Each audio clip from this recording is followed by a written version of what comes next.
سلام ببین. مسعود ببین دیجی فرزاد به همه بچه ها زنگ زده، هممون میخوایم بریم بیرون.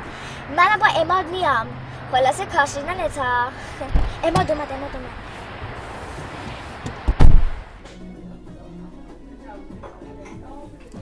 ای آدمای زن تو مهربونی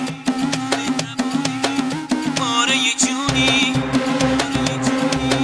تو مهربونی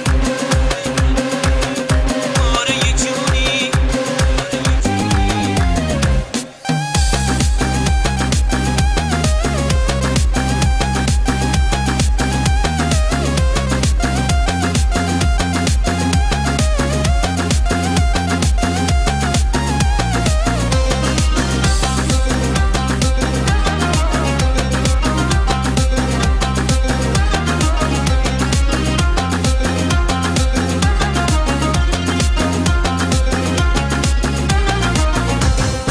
مهربونی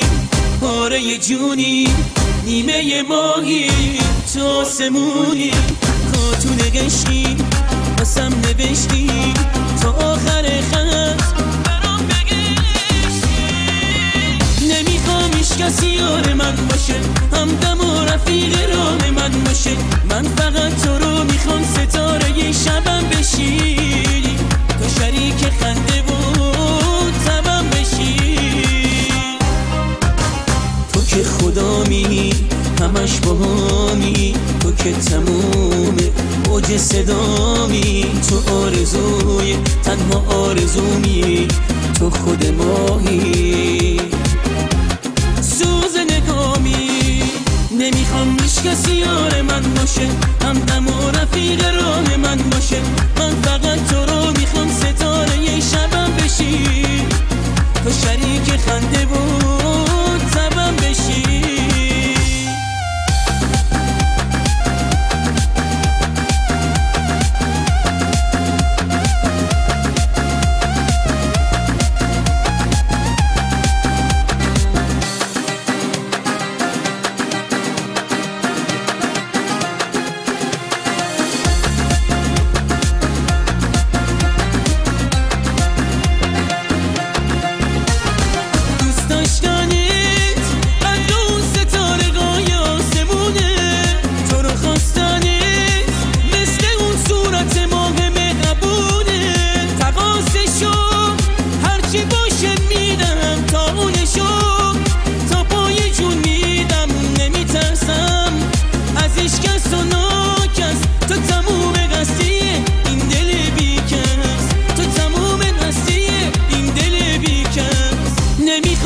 کسی یار من باشه همدم و رفیق راه من باشه من فقط تو رو میخوام ستاره یه شبم بشی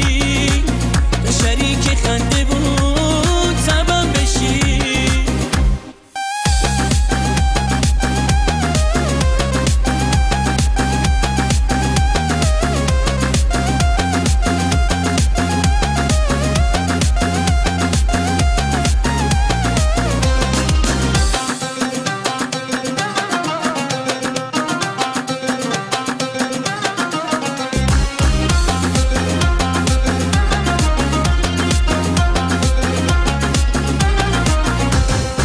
مهربونی پاره جونی نیمه ماهی تو آسمونی خاتون قشقی واسم نوشتی تا آخر خط برام بگشتی نمیخوام هیچ کسی یار من باشه همدم و رفیق راه من باشه من فقط تو رو میخوام ستاره یه شبم